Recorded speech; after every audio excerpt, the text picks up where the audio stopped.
People just sitting in offices, oil and gas, banking, insurance, making so much money for themselves and leaving 180 million people behind. It is not possible to go on that list. Indeed, Malam Abba Kyari, Chief of Staff to the President, is no more.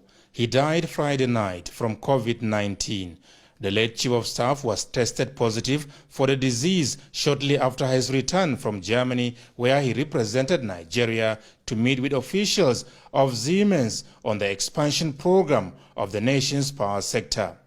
Malam Kyari's passion for a prosperous Nigeria and indeed loyalty to President Muhammadu Buhari, many say, were never in doubt.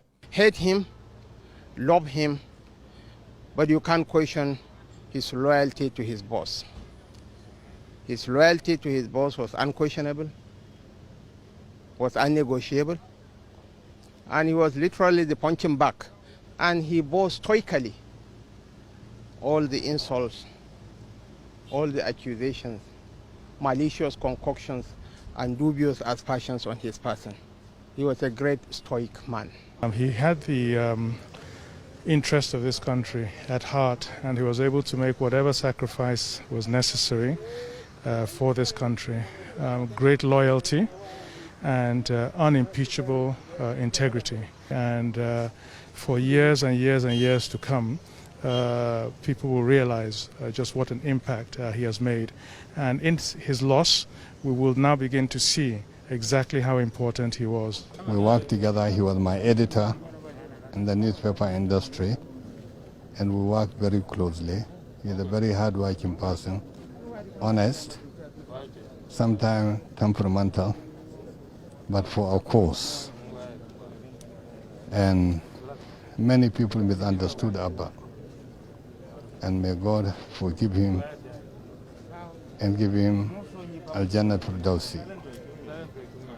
We lost, we lost, we lost. But what lessons are there to learn from the demise of the Chief of Staff to the President, Malam Abba Kyari, from the novel coronavirus?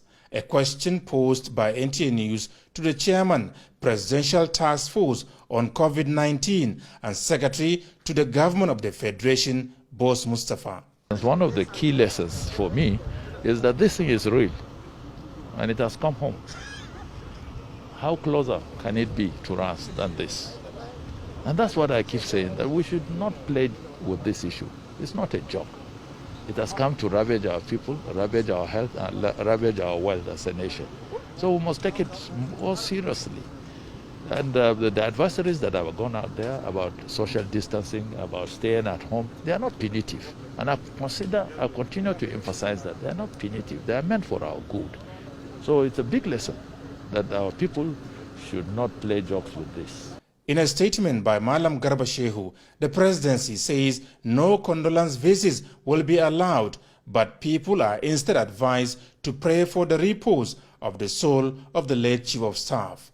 And for those that can utilize the window permitted for movement in the FCT, a condolence register will be opened at the SGF's office from Sunday. From the State House, Adamu Sambu, NTA News.